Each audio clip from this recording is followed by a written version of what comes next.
અરે ઝૂમ જ છે ભાઈ. આ ઉતારો છે બહુ ઇમ્પોર્ટન્ટ છે મારા માટે સાહેબ. ના ભાઈ ના નહીં શું કરવું હવે યાર.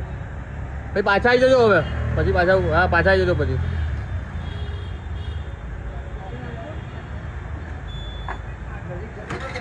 ના ભાઈ ના બહુ છે આટલું.